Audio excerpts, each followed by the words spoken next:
Hello friends, मेरा नाम प्रसाद है। आज हम इलेक्ट्रोमैग्नेटिक फील्ड थ्योरी के बारे में पढ़ेंगे। उससे पहले हम इलेक्ट्रिकल इंजीनियरिंग का एक ब्रीफ डिस्क्रिप्शन देखेंगे, जिसको तीन चीजों में बांटा जाता है: फील्ड इंटरप्रिटेशन, सर्किट इंटरप्रिटेशन और फिजिकल इंटरप्रिटेशन। फील्ड इंटरप्रिटेशन में हम इलेक्ट्रोमैग्नेटिक थ्योरी के बारे में पढ़ते हैं। सर्किट इंटरप्रिटेशन में हम नेटवर्क एनालिसिस और सिंथेसिस और अलग अलग सर्किट्स पढ़ते हैं। और फिजिकल इंटरप्रिटेशन में हम मटेरियल के बारे में जानते हैं।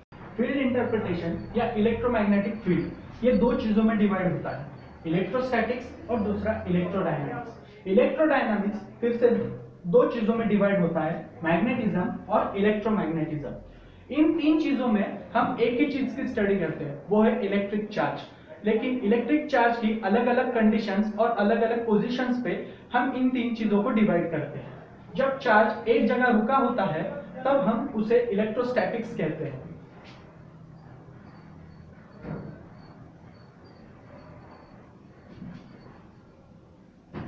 जब चार्ज एक जगह से दूसरी जगह जाता है तो उसे हम इलेक्ट्रोडायनामिक्स कहते हैं।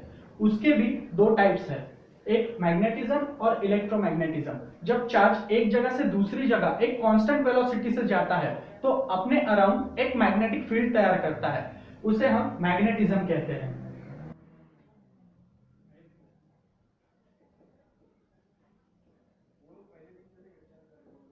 जब चार्ज एक्सेलरेट करता है एक जगह से दूसरी जगह जाने के लिए या दूसरी जगह से एक जगह आने के लिए, तब वो इलेक्ट्रोमैग्नेटिक फील्ड फॉर्म करता है। इलेक्ट्रिक फील्ड और मैग्नेटिक फील्ड दोनों इस सिचुएशन में फॉर्म होती है। उसे इलेक्ट्रोमैग्नेटिक इंडक्शन या इलेक्ट्रोमैग्नेटिक इंटरैक्शन भी कहते हैं।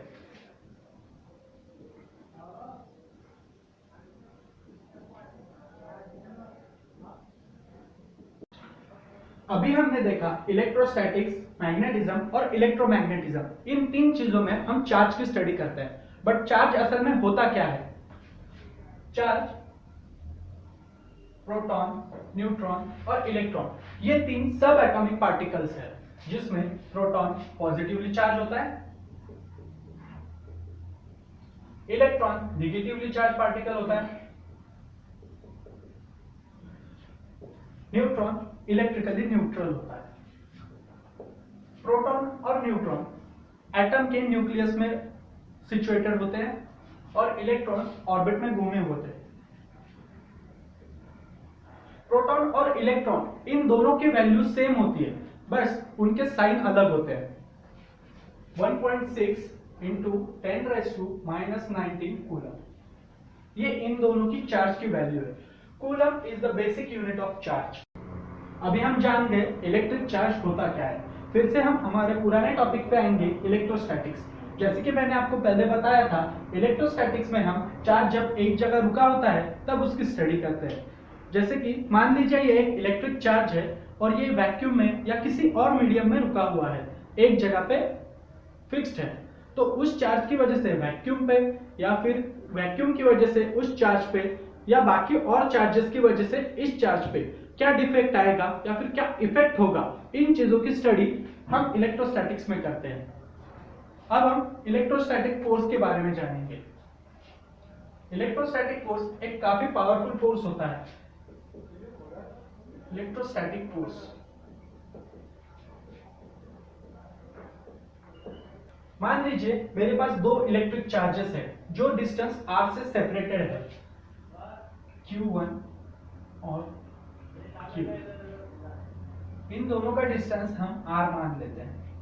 अब कूलम्स लॉ ऑफ फोर्स, इससे हमें यह पता लगता है कि दो चार्जेस पे कितना फोर्स होगा। Coulomb's law states that the force of attraction or repulsion between the two charged particles is directly proportional to the product of their magnitudes and inversely proportional to the square of distance between them। इस law को हम inverse square law भी बोल सकते हैं। अब charge particle Q1 और Q2, इनका मैग्नीट्यूड Q1 Q2 है और डिस्टेंस इन दोनों का r है।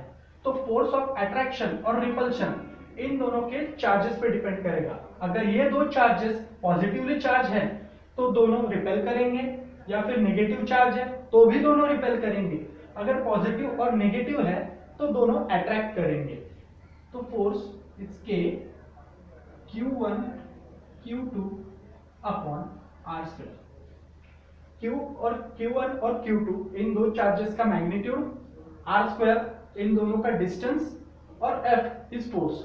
यहाँ पे K जो है इसको प्रोपोर्शनैलिटी कांस्टेंट बोला जाता है या फिर डाइलेक्ट्रिक कांस्टेंट भी बोल सकते हैं, जिसकी value K is equals to 1/4 pi epsilon naught. अब यहाँ पे इन चीजों का क्या सिग्निफिकेंस होता है? एप्सिलॉन नॉट जिसे कि हम परमिटिविटी कहते हैं,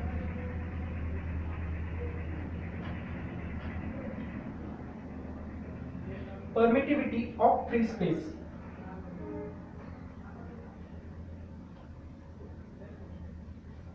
जिसकी वैल्यू 8.85 इंटू 10⁻⁻12 फैरेड पर मीटर होती है। एप्सिलॉन नॉट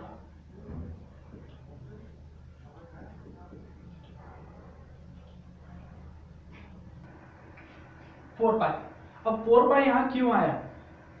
सी, हमने यह सारी चीजें 3 डायमेंशनल ज्योमेट्री में कंसीडर की है।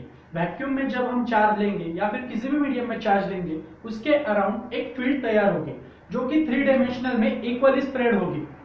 अब इसके लिए हम सॉलिड एंगल कंसीडर करते हैं, तो सॉलिड एंगल किसी भी चीज में 3 डायमेंशनल चीज में 4 पाई माना जाता है, इसलिए हमने यहाँ 4 पाई कंसीडर किया है। तो फ्रेंड्स, आज हमने देखा फील्ड इंटरप्रिटेशन क्या होता है, उसके सब टाइप्स क्या होते हैं, और इलेक्ट्रोस्टैटिक्स की हमने आज शुरुआत की। इलेक्ट्रोस्टैटिक्स में आज हमने कवर किया पहला पॉइंट इलेक्ट्रोस्टैटिक्स का बेसिक्स, दूसरा पॉइंट कूलम्बियन फोर्स, तीसरा चार्जेस क्या होते हैं, चौथा परमिटिविटी की वैल्यू, और पांचवा 4 पाई हम क्यों यूज करते हैं। Thank you friends, thanks for watching this video. अपने सजेशंस कमेंट के द्वारा हम तक पहुंचाइए। अगले लेक्चर में मिलेंगे। Thank you.